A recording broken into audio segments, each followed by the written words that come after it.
Hello and welcome to Unprofessional Engineering. My name is James. And you got Luke. Luke, we're continuing our series on companies that built the world, this time focusing on Corning. And I don't know why, but for some reason it really seems like you have just like this big passion for Corning. I did. Not so much anymore, well, huh? Then I did a little bit of history, Uh-huh. and it's just like, yeah, they make stuff out of glass. What? And glass That's type fair. stuff. They've made a lot of money making stuff off of glass. They've though. made the billions. The billions, yeah. Yeah, it's still Let's very not- interesting. yeah, there we go. I don't want to poo-poo this because Everyone should listen to the full episode. for sure. But no, it's really interesting. But I thought it was going to be and maybe I didn't do as much history as you did, so I think you're going to kick off with some history because I kind of focused on like things they've made and some current like financial stuff, and maybe if I did the history more, it would have been better. Okay. Listen to the whole episode. Let's listen to the whole episode, and here's some quick history. Not really; it's very long history. Shoot. Going back to 1851. That's forever it's like ago. 168 years That's or something. so many years. Oh my goodness. Mm-hmm.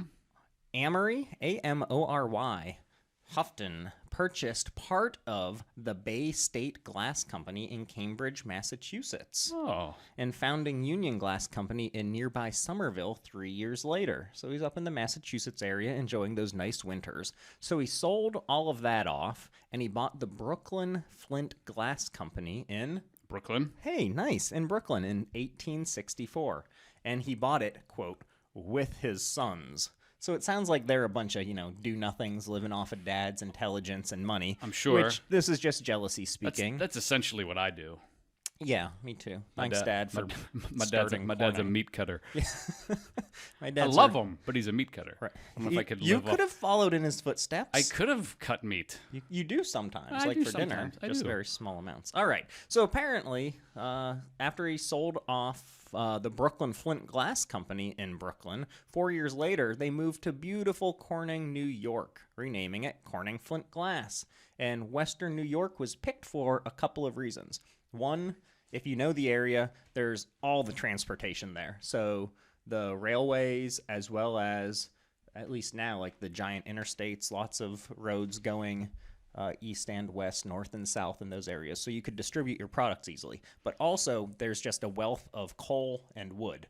Both were needed to produce glass. Fun fact. Ooh, let's hear it. The town of Corning, like 91% of the people that live in the county work for Corning. Well, there's something to be said for that. Because they still do a ton of manufacturing and R&D and things there still today. Think of all the rules they probably break because of that. Yeah. Like, our county allows fill in the blank, like dumping of these chemicals because sure. of, not that they do that, but No, they I would don't. just imagine. So apparently one of the kids, Junior, literally, wasn't a total bum because he became president of the company in 1875 when Corning was incorporated. So it was around this time that they started setting themselves apart with their use of technology. So they were making glass. Lots of people were making glass, but this is when they really started to invest in research and future-looking technology. And they were working with Cornell in that effort to improve optical quality in lenses, so for glass lenses. So if you're going to work with a school, Cornell's not a bad one. Yeah, Have you been there? Really beautiful campus. Yeah, I mean, it was on my list, but Oh, you turned them down? I did. They were like full ride, and you're like, I'd rather have lots of debt from a local Pittsburgh school. That's the right way to go. So this is a fun fact, kind of. In the 79-80, meaning 1879 or 80, a lesser-known inventor showed up knocking on their door. His name was Thomas Edison. Who's that? I mean, I think maybe we did an episode on him, so check that out. T-Bone. T-Bone, Friend of the show. Gotcha. Long-time listener. So he asked them to make, quote, glass envelopes, which obviously that's a big stupid name from a big stupid dummy. For a light bulb. Right. It was exactly that. It was for his new, basically stolen incandescent light bulb. Wow. So if you want to hear about how he stole the light bulb, go ahead and listen to our Thomas Edison episode. But this kind of really set them rolling then, making all this money off of glass envelopes. Fun fact about those light bulbs, when they originally did it, like a skilled craftsman that worked for Corning, they could make about 200 to 300 light bulbs a day. And then That's impressive, really. It's super impressive. Yeah. But then what they did is they developed a brand new manufacturing process specifically for the bulbs that actually allowed them to mass produce, because that was the bottleneck. Which was Edison's big thing, right? Yeah. He really got it mass produced and manufactured. And that was the bottleneck, was the ability to create the glass envelopes. That sounds much. dumb. I want to punch him in the face. Man. So that was the bottleneck. So as soon as they kind of conquered that problem, then the price came down, and obviously this stolen idea is now everywhere in the world. We're just full of hate today, aren't we? Well, you started the hate. I did. I'm sorry. So in 1908, Junior set up a research lab, which was actually the 4th such facility in the United States. So here's this company that just makes glass and makes light bulbs. And they decided to start doing research. And they start doing research. And as we go through the different things through time that they're working on, they're doing crazy stuff that I had no idea they would be part of. Mm-hmm. So the laboratory developed a heat-resistant glass, borsilicate, I guess it's called, capable of withstanding lots of changes in temperatures, like very sudden ones as well. So like getting blasted with fire or whatever reasons it might get really hot. One resulting 1912 product was a shatterproof lantern for the railway people. So apparently that was a big problem back in the day, is these lanterns shattering. Another important use was Pyrex, which dated back to 1915. Mm-hmm. And Pyrex, I mean, that's still a big name today, right? Well, it is, like, but well known. Like they've divested of that, so Corning doesn't make it anymore. But it's a well-known item. Fun fact, right before that and where it started, Dr. Jesse Littleton, a Corning physicist, he said, "Hey, Bessie," which is his wife. Was that actually her name? That's what it says. It says Bessie. That's perfect. He said, "Hey, can you bake this cake in this glass pan?" Because I imagine all pans before that were like cast iron or steel. And she's like, "Oh, of course, dear." And then she cooked it, and it worked perfectly. And then 2 years later, the brand Pyrex was born and is still available today. Although I had a piece of Pyrex one time. My wife made something. I think that was the first problem, based off of stories. Well, no, she's a great baker. Oh, not a good something. cook. So she baked something like super high heat. She needed it like 450 or something like that. And then I set it down on, I don't know if I put it down on ice or something that was cold, but it cracked. And I thought that was the thing. It could go really quick. That's what we just literally just said, right? And it did, and it cracked, and it cracked like bad. You should write to Not Corning and try and get some cash money back. Yeah. But all the other Pyrex stuff we have has been great, so yeah, we can't complain. Mine too. That's a great fun fact about how it's like, can you do this? And they're like, wait a minute, maybe people might want this thing. Yeah. And then they started rolling on even more money. So during this time, or shortly after, World War I showed up. And just like all of the companies we talk about, the war had a huge impact on them, and usually for companies like this, it means that it did something for the better for them. So Corning was able to make glass that others couldn't produce, and they prospered as a defense contractor, just like Boeing did, just like all the companies we talk about did, which is great for them. In the post-war years, though, we saw a lot of people kind of fall off after they're no longer a huge defense contractor. Like, they might be doing some work for them, but not quite as much. Unlike others, Corning still prospered because of the invention of the ribbon machine in 1926. So this basically produced blankets for incandescent light bulbs, and this is when they're popping out like 2,000 per minute. So they, with their research facility, as they're still doing war stuff, they're investing in this kind of technology to get them even further ahead. Yeah, one of the videos I watched, because, I'm coming to find it's the right way to go, Luke. It is my research style. So one of the things that all of these analysts that look at all these companies that we've been researching, Corning is, since the very beginning with that very first research facility, they always kind of have their eyes on the future. They're always innovating. They're always making sure that they're diversifying. So like, we'll talk about it, in a little bit, but the things they're in now, you think, all they make is Gorilla Glass but that's actually not the case. Spoiler alert. Well, no. We'll get to the specifics there. But the idea is they're actually pretty diverse in what they do, even though they kind of, not threw away, even though they sold off some of the cookware Sometimes stuff. you have to divest, Luke. Yeah. Sometimes you have to divest. So, super, super innovative company, like always always looking forward. Yeah, absolutely. I have a fun fact moving. We'll get to a little bit in the future here, but that just shows how innovative they are. Before we get to that kind of information, though, let's take a break for a word from our sponsor. I have to assume. Dun, dun, dun. Not this Corning. is our. No, not One Corning. of these days, we will get to say sponsored by, and it be legit. I know. And That's I'm going to going go like this with the money. The pennies. We are sponsored by no one. No one. But we do have a very special shout out. Yeah, I do. So my buddy Steve, who buddy we've Steve. talked about a handful of times, he and I did this amazing hike up at Oil Creek near Oil City, Pennsylvania. Oil City. Yep, you know it and love it. I went there for an elementary school field trip Wow, back in that's the day. really surprised me. Yeah. Drake's Well, I'm sure. Yes, exactly. It's where oil was basically found. We should do a thing. Oh, there's a topic right Drake's there. Well. So we do this amazing hike on the drive up.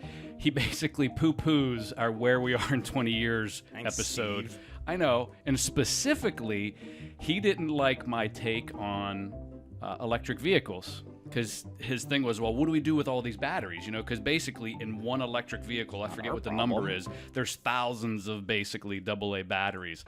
And what I said to him was, We've been corrected on what they actually are, but go yeah, ahead. but essentially, you know, they're We this got it. size Yes, roughly. yes. And I was like, I don't know. I'm guessing they do what I do. I put the batteries inside of a paper bag, and I put that in the garbage so the garbage men don't see it, and then I throw it out. Right.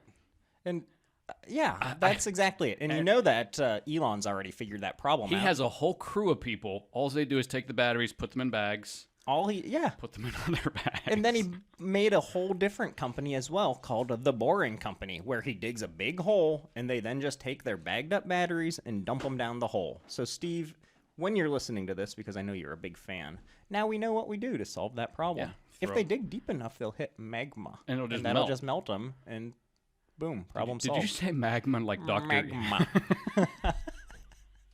All right. Subscribe. Yeah, thank you for yelling at us, Steve. Yeah. That's cool. But if you would also like to yell at us, email us at unprofessionalengineering@gmail.com.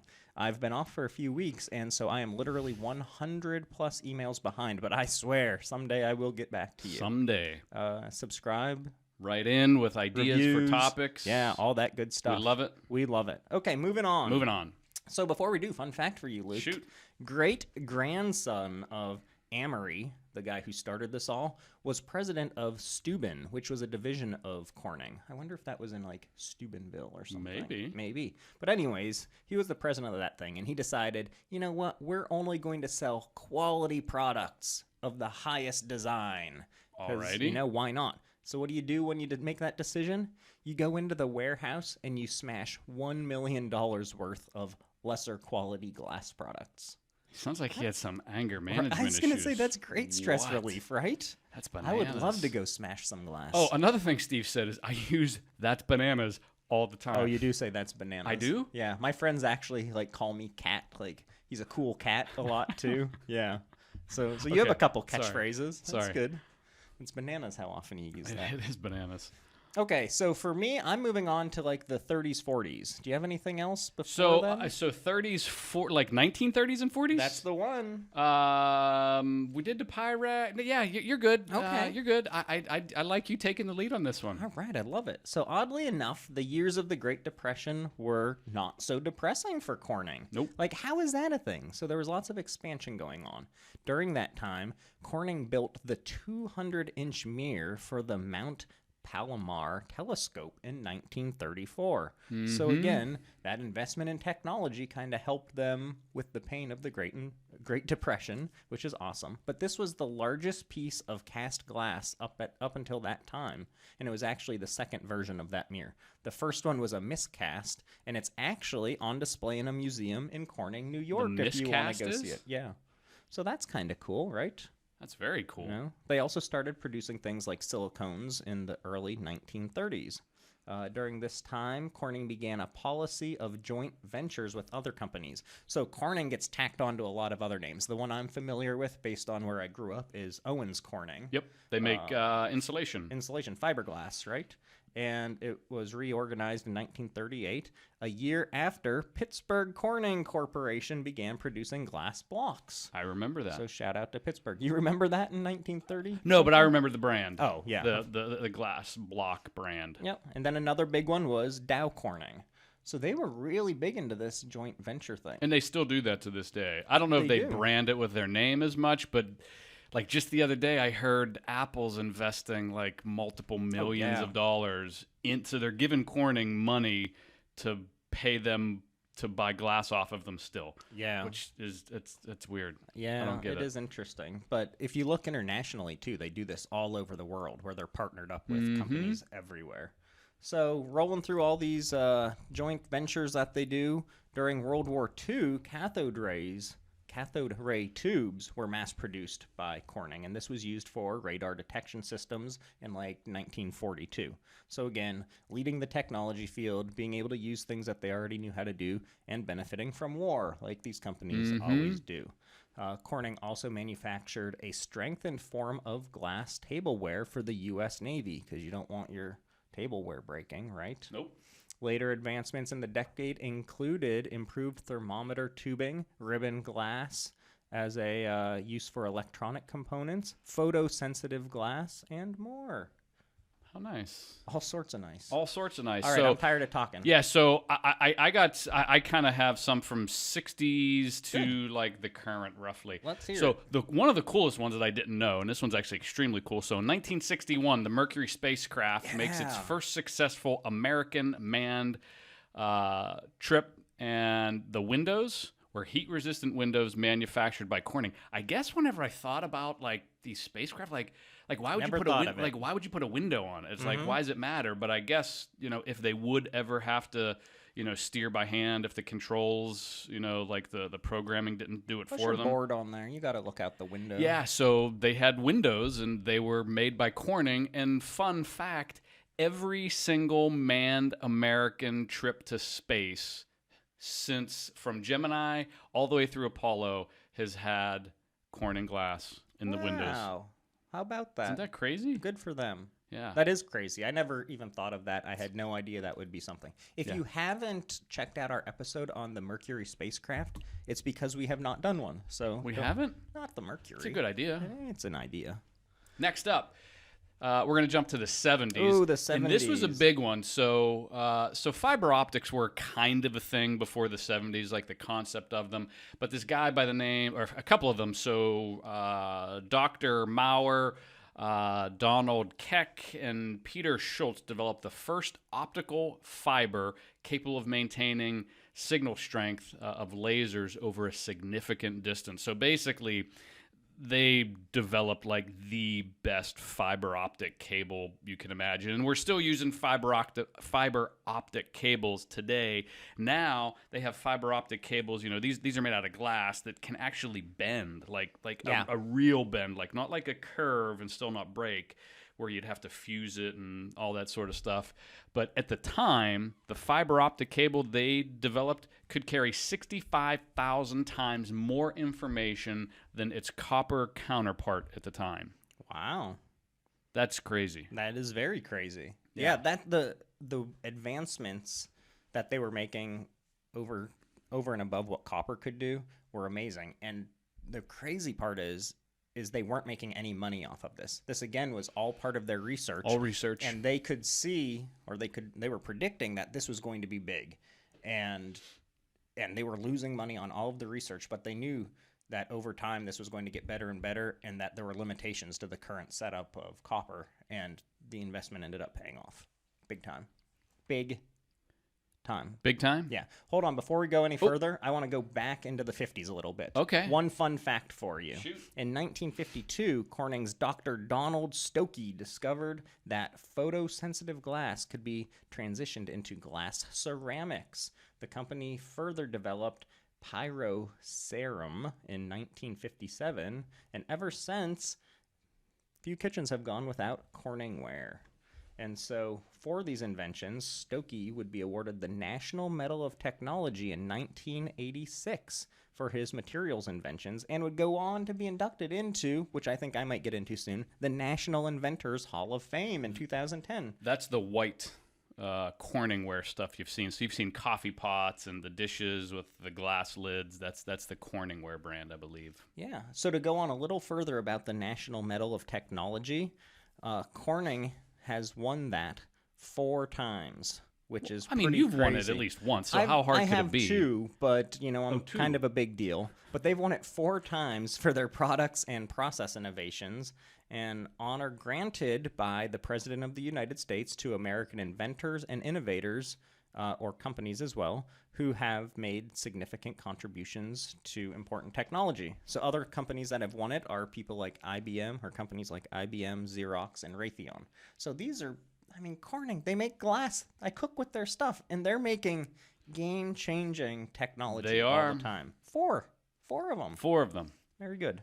Okay, moving on. Sorry. So I'm jumping to the 90s. Do you have anything else in the 70s and 80s? Let's see. 70s Anything and 80s. worth saying? Worth saying is really the problem. Okay, well here. then we'll skip it. Well, before we get into the 90s, let's take a break for this week's Luke's Rant. Okay, so here's my rant. Uh-oh. I think I've done this one before, and I'm all Probably. ready to do this. Anybody on the YouTubes, which we never get. So those of you listening, go check us out on YouTube every We do now and have then. somebody who's really excited every time they're the Oh. first listener or commenter, and I'm like, Because that's cool. 'cause they're like there's- the only yeah, one. there's 14 maybe. So I have an iPhone, relatively newish one, right? Maybe. I don't know. And it has Gorilla Glass, and this is like the 2nd generation or Gorilla Glass 6 or whatever the version of it is, and it still scratches. I just don't understand. I'm not a chemical engineer, physicist, or a scientist that does this, but they talk about how amazing it is. Am I really that? This is from being in my pocket with a set of keys, is what these scratches are from. So I just can't understand, with all the development of a 4-time technology award-winning company, millions and millions and millions of dollars in, like, why can't they make it like absolutely 100% unbreakable and unscratchable? I wonder if they could, but it would be too thick for the needs, or Yeah, maybe. even so, they should be able to do it. Yeah, it just drives me crazy because it's a relatively new phone, and I understand like a drop maybe, but that's a scratch from a set of keys in my pocket. Do you have any on yours? I don't think so. Like, it's not like I had diamonds in my pocket and I was like, with all your podcast money, you could. I could, but you it didn't. wasn't. Right. It was this car, time. It was car wasn't. keys. Right. So I don't. So that's my rant. You know what, Corning? Get on it. Send me a new phone. Send him a new phone and Gorilla Glass it up, would you? Yeah, or send me like the prototype of Gorilla Glass 10 or whatever it is in a new phone. Yeah, what you said. Yeah. At least you don't have like the every teenage girl smash scene. No, yeah, I just got some scratches. Yeah, well, that's pretty good. Yeah. I think that's a fair rant, Luke. Yeah, Like, I just really, don't- you can't I make just it don't get it. scratch-proof from my keys. Everybody has their keys jangling around in there. Mm-hmm. Okay. All right, moving on to the 90s. So the 90s. This is a cool one that I didn't know either. So Corning produced the glass for the mirror of the Hubble telescope. Why wouldn't they? This was designed all the way back in the 70s and launched in 1990. And it has also been in telescope projects in Hawaii. And it's just the fact that Corning glass is flying through space right now on the Hubble telescope is just like, imagine someone has to do it. Imagine being the engineer that worked on it and know that the thing you designed, or if you were in the manufacturing facility making it, the thing you made is literally in space right now, and aliens are seeing that first. Didn't we talk about this on our aerospace engineering episode where we said, look, your stuff could go to space or not? Or not. But yeah, this one probably wasn't even an aerospace engineer. Nope. So there you go. You can do it other ways as well. If you haven't checked out our episode on telescopes, though, why don't you go do that? We do not talk about the Hubble at all. Faux show. But we do the land-based telescopes. Yeah, we're going to do the space-based one at some point. Yeah. Not so fun fact for anyone. Do you want to hear this sad news? In 1992, this is just the worst. Subsidiary Dow Corning stopped manufacturing its silicone breast implants after controversy erupted, Luke, over the possible dangers of its products. Hundreds of women filed lawsuits against them, claiming Dow Corning hid health risks associated with their implants. What part of the implant is glass? I guess the silicone that they were being made out of. It was bad. I don't know what it was doing, but apparently it was bad. Okay. Oh, yeah, I know it was bad. I actually remember when that was all happening. I just didn't realize Corning was involved in that. Dow Corning. Yeah, that was one of their many okay. many things they make that I did not know about. Interesting. Yeah, absolutely. What else do you got for me? In 1997, Corning worked on glass for the Subaru telescope mirror. This was... Is that like the same Subaru as like you drive Subaru? I'm guessing it's related to the company somehow. This was shaped... This is so funny how this is funny. It was shaped like a 27-ton contact lens. Yeah. It's 26 feet across, but it's only 1 inch thick. So this is super thin in comparison. It was, at the time, one of the largest pieces of glass ever made. Wow. This thin profile would enable 261 actuators on the reverse side of the mirror to constantly reshape its surface through tiny nudges that would keep the starlight in focus all the time. Huh. So I'm thinking back to our lighthouse episode. Alrighty. And how all of them use the Fresnel lens. Yeah. Why hasn't Corning figured that one out too? If they're making this giant contact lens, why aren't they hooking up our friends in the lighthouse industry? I guarantee you that the lenses were probably made by Corning for lighthouses. We just didn't do we're the a worst. division of them. We'll just say that we've already done that research and that they did it. Fact. You heard it here first. Stamp it. What else do you have for me? Anything good? Nothing up until like 2007. Okay, a couple things that I found here. They were big into the liquid crystal display, or LCD screens, which is kind of interesting. Oh, go ahead. Tell me about it. No. You got it. Big and small. They're transforming the way we communicate and receive information. This is clearly stolen from their webpage. Clearly? Right? Corning optical lenses are used to etch ever smaller circuits of silicone chips, which is kind of cool. It allows us to carry smartphones and have more computing power than the supercomputer that only generations ago took up a whole room. But really, the stuff that they're making is used to manufacture and etch these little tiny pieces that are super powerful. So good job, Corning. I remember, so mine is in 2007. I don't know if it was 2007. I don't remember it was around 2007. I remember Steve Jobs. Stevie. Has a picture of like this Nokia phone with all these buttons on it and a little teeny tiny screen up top. Is it Nokia or Nokia? However you say it. I don't know. What you said. Okay. And he has a picture of it, and this was the launch of the first like legit iPhone. And he has a picture of it, and he's like, why don't we just get rid of all the buttons? Then all of a sudden, this old button turns into a glass screen. And literally, I forget what it was, like 9 months or 10 months before that, Stevie called up the folks at Corning and was like, hey, I need you to make some seriously good glass that's super strong that I'm going to put on these phones with no buttons, and this is going to be kind of the new way we're going to make our phones. And basically that launched this whole, mobile device, so iPads. Every major manufacturer of mobile phones uses Corning's glass in their phones. iPhones now have glass on the front and back. So literally, for wireless charging, you need glass. So that's why there's glass on the back, so they could do wireless charging. Yeah, so you have glass on the back of yours if you take a look. Interesting. Yeah, but so in case. I think the case kills the wireless charging. But so literally, whenever Apple did that, overnight, it doubled the requirement that they had. So they've made some really good bets and really good partnerships. Corning's like, fine. If you need us to double the amount of glass in your phones. Wow. And then, phones were super small. Now phones are getting bigger.